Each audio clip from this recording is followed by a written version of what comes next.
Assalamualaikum warahmatullahi wabarakatuh. Pada kesempatan kali ini, saya Olivia Fernanda Sudrajat dari kelas TT 42 Gabungan 2 akan mempresentasikan mengenai kajian manajemen strategis dari PT Daya Mitra Telekomunikasi Mitratel. Pertama-tama, saya akan mempresentasikan mengenai eksekutif summary-nya terlebih dahulu. PT Daya Mitra Telekomunikasi Mitratel merupakan salah satu anak perusahaan PT Telkom Indonesia Persero yang bergerak di bidang penyediaan infrastruktur telekomunikasi. Sebelumnya, PT Daya Mitra Telekomunikasi Mitratel bernama PT Daya Mitra Malindo yang didirikan pada tahun 95 di Kalimantan. Akan tetapi pada tahun 97 berganti nama menjadi PT Daya Mitra Telekomunikasi dan diakuisisi sepenuhnya oleh Telkom Indonesia pada tahun 2004. Pada tanggal 23 Oktober 2008, Telkom menetapkan bisnis tower sebagai main vehicle Mitratel dan menjadi tonggak sejarah berdirinya Mitratel sebagai perusahaan yang bergerak di bidang menara telekomunikasi. Sampai saat ini, Mitratel telah mengelola lebih dari 28.000 menara telekomunikasi yang tersebar di seluruh Indonesia. Semua operator seluler Indonesia telah menjadi tenan dengan menempatkan perangkat BTS-nya di menara Mitratel. Selain bisnis utama di bidang menara telekomunikasi, Mitratel juga melakukan ekspansi portofolio jasa turunan menara, seperti Project Solution, Managed Services, hibrisasi, dan Digital Services untuk mengakselerasi iklim digital di Indonesia. Selanjutnya saya akan mempresentasikan mengenai visi dan misi perusahaan. Adapun visi dari perusahaan yaitu menjadi leader dan provider terbaik dalam penyediaan infrastruktur telekomunikasi di Asia Tenggara. Dan adapun misi dari perusahaan yaitu yang pertama, memberikan layanan infrastruktur solution dengan kualitas yang prima dan harga yang kompetitif. Yang kedua, menciptakan value bagi pemangku kepentingan. Adapun tujuan dan manfaat dari perusahaan, tujuan yang pertama yaitu menyediakan infrastruktur telekomunikasi, yang kedua memberikan pelayanan terbaik di antara perusahaan-perusahaan sejenis lainnya dengan pelayanan yang baik dan berkualitas, yang ketiga menjalin hubungan usaha yang berkesinambungan dengan mitra bisnis untuk mencapai hasil yang optimal bagi para pihak.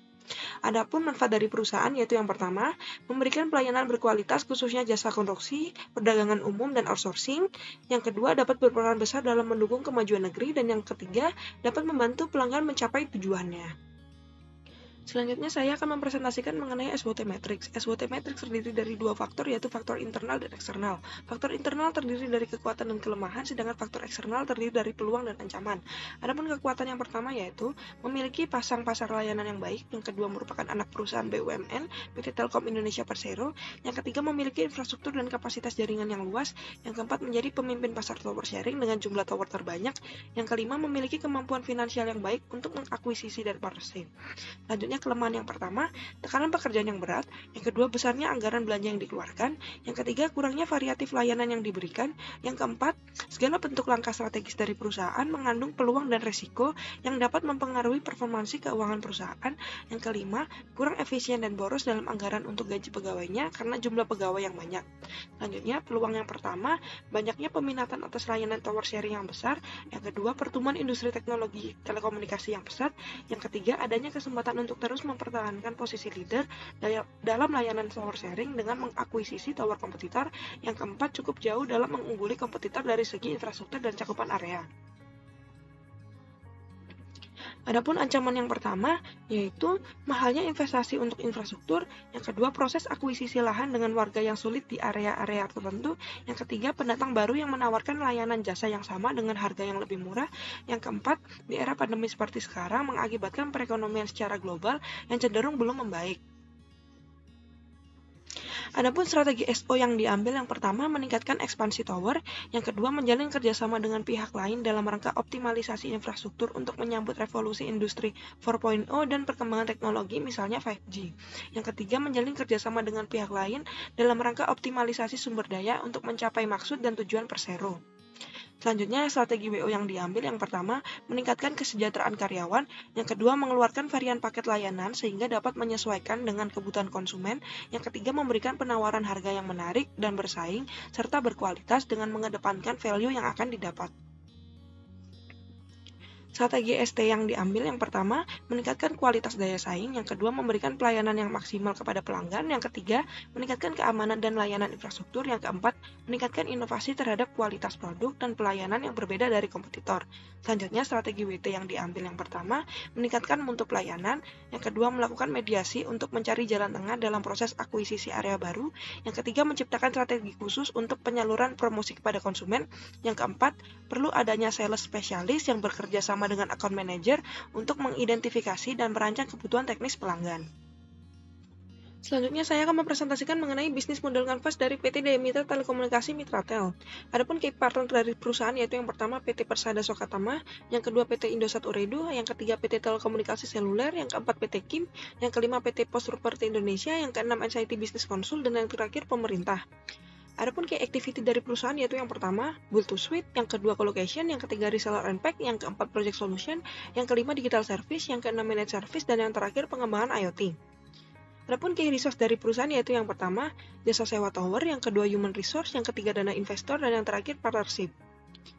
Adapun key proposition dari perusahaan yaitu yang pertama, sudah tersebar di seluruh Indonesia, yang kedua, bekerja sama dengan seluruh operator di Indonesia, yang ketiga, branding perusahaan yang bagus, yang keempat, menyediakan layanan berkualitas, dan yang terakhir, memiliki SDM yang kompetitif dan memadai. Adapun customer relationship dari perusahaan yaitu yang pertama, call center 24 jam, yang kedua online support, yang ketiga forum atau community, dan yang terakhir membantu pelanggan mencapai tujuannya. Adapun channel dari perusahaan yaitu yang pertama, akuisisi, yang kedua website resmi, yang ketiga kerjasama antar persero, yang keempat customer service, dan yang terakhir iklan di media digital. Adapun customer segmen dari perusahaan yaitu yang pertama, internal Telkom Group, yang kedua perusahaan telekomunikasi operator di Indonesia, yang ketiga perusahaan yang bukan penyelenggara telekomunikasi, yang keempat OLO, yang kelima enterprise, dan yang terakhir wholesaler.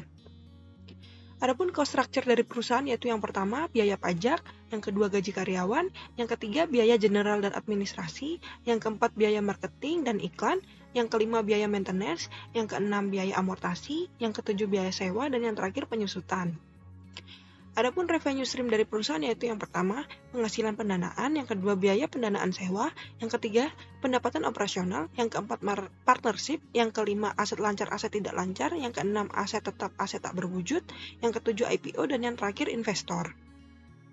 Adapun inovasi yang saya tambahkan pada bisnis model kanvas pada PT Daya Mitra Telekomunikasi Mitratel yaitu pada blok activity berupa pengembangan IoT yang difungsikan agar perusahaan tidak hanya berkembang seputar telekomunikasi tetapi juga bisa mengikuti perkembangan teknologi. Selanjutnya pada blok customer relationship yaitu berupa forum atau community yang difungsikan sebagai media review dari customer perusahaan agar para customer baru dapat melihat potensi dari perusahaan. Selanjutnya pada blok customer segment yaitu berupa perusahaan bukan penyelenggara telekomunikasi yang difungsikan agar perusahaan dapat bekerja tidak hanya di bidang seputar telekomunikasi, lebih-lebih perusahaan diharapkan akan melakukan ekspansi di bidang lain. Selanjutnya, saya akan mempresentasikan mengenai internal dan external factor evaluation matrix. Pada internal dan external factor evaluation matrix terdiri dari beberapa strategi yang berasal dari analisa SWOT yang sudah saya jelaskan pada slide sebelumnya. Pada internal dan external factor evaluation matrix terdiri dari 4 rating, yaitu rating 4 berarti sangat bagus, rating 3 berarti di atas rata-rata, rating 2 berarti rata-rata, dan rating 1 berarti di bawah rata-rata. Adapun pada internal factor evaluation matrix mendapatkan skor sebesar 3,63, sedangkan pada external factor evaluation matrix mendapatkan skor sebesar 3,47. Dari hasil IFE dan EFE, maka PT Daya Mitra Telekomunikasi Mitratel berada pada kuadran pertama dari IE Matrix. Pada posisi ini, artinya PT Daya Mitra Telekomunikasi Mitratel berada pada posisi growth and build dengan dua opsi strategi, yaitu strategi intensif berupa market penetration dan market atau product development, dan strategi terintegrasi berupa horizontal integration dan backward atau forward integration. Pada strategi yang diusulkan dengan pendekatan market penetration adalah dengan meningkatkan pangsa pasar untuk produk atau jasa saat ini melalui upaya pemasaran yang lebih besar. Market penetration mencakup meningkatkan jumlah tenaga penjual, jumlah belanja iklan, menawarkan promosi penjualan yang ekstensif, atau meningkatkan usaha publisitas. Sedangkan forward integration adalah dengan melibatkan akuisisi kepemilikan atau meningkatkan kontrol atas pemasok perusahaan. Biasanya, cara yang efektif untuk mengimplementasikan integrasi ke depan adalah dengan cara waralaba atau franchising.